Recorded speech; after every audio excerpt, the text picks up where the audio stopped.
Hi ಎಲ್ರಿಗೂ ನಮಸ್ಕಾರ. Function ವೆಡ್ಡಿಂಗ್ಗೆ suit ಆಗೋ ಥರ ಹೇರ್ ಸ್ಟೈಲ್ನ ಟ್ರೈ ಮಾಡಿದ್ದೀನಿ. ಇದು ಯಾರ್ದು ಅಂತ ನೀವು ಕಮೆಂಟ್ ಮಾಡಿ, ಮತ್ತು ಹೇಗಿದೆ ಅಂತಲೂ ಕಮೆಂಟ್ ಮಾಡಿ.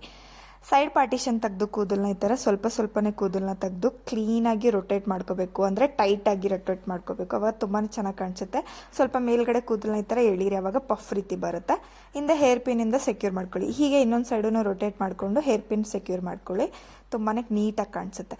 ಮತ್ತು ಹಿಂದೆ ನೀವು ಪಫ್ಗೆ ಎಷ್ಟು ಬೇಕೋ ಅಷ್ಟು ಕೂದಲನ್ನ ಕಿವಿ ಭಾಗದಿಂದ ತೆಗೆದು ರೊಟೇಟ್ ಮಾಡಿ ಟೈಟಾಗಿ ಮುಂದಕ್ಕೆ ಒಂದು ಸ್ವಲ್ಪ ತೆಗೆದು ಸುಜಾತ ಹೇರ್ ಪಿನ್ನಿಂದ ಸೆಕ್ಯೂರ್ ಮಾಡ್ಕೊಳ್ಳಿ. ನೋಡಿ ಎಷ್ಟು ಚೆನ್ನಾಗಿ ಕಾಣಿಸ್ತಾ ಇದೆ.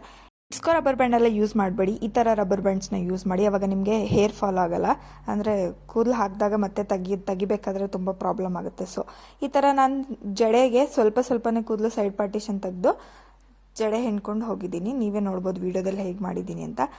ಸೊ ನಾನು ಹೂ ಇರಲಿಲ್ಲ, ಸೊ ನಾನು ಇದನ್ನು ಆರ್ಟಿಫಿಷಿಯಲ್ ಯೂಸ್ ಮಾಡಿದ್ದೀನಿ. ಮತ್ತು ಪರ್ಲು ಅಷ್ಟೇ ಯು ಪಿನ್ ತುಂಬಾ ಚೆನ್ನಾಗಿದೆ. ಈ ಹೇರ್ ಸ್ಟೈಲ್ ಹೇಗೆ ವಿಡಿಯೋ ಸ್ವಲ್ಪ ಇಷ್ಟ ಆಗಿದ್ರೆ ಲೈಕ್ ಮಾಡಿ, ಶೇರ್ ಮಾಡಿ, ಮತ್ತು ಸಬ್ಸ್ಕ್ರೈಬ್ ಮಾಡೋದನ್ನ ಮರಿಬೇಡಿ. ಇನ್ನೂ ಒಳ್ಳೊಳ್ಳೆ ವೀಡಿಯೋಸ್ ಹೇರ್ ಸ್ಟೈಲ್ಸ್ನ ತೊಗೊಂಡು ಬರ್ತೀನಿ. ಸೊ ಅದನ್ನು ನೋಡಬೇಕು ಅಂದರೆ ಸಬ್ಸ್ಕ್ರೈಬ್ ಮಾಡ್ಕೊಳ್ಳಿ, ಮತ್ತು ಬೆಲ್ ಐಕನ್ನ ಪ್ರೆಸ್ ಮಾಡ್ಕೊಳ್ಳಿ. ಆಗಲೇ ನಿಮಗೆ ನೋಟಿಫಿಕೇಶನ್ಸ್ ಬರುತ್ತೆ ಎಲ್ಲದ್ರದ್ದು. ಈ ಹೇರ್ ಸ್ಟೈಲ್ ಹೇಗಿತ್ತು ಅಂತ ಕಮೆಂಟ್ ಮಾಡೋದನ್ನ ಮರಿಬೇಡಿ. Thank you.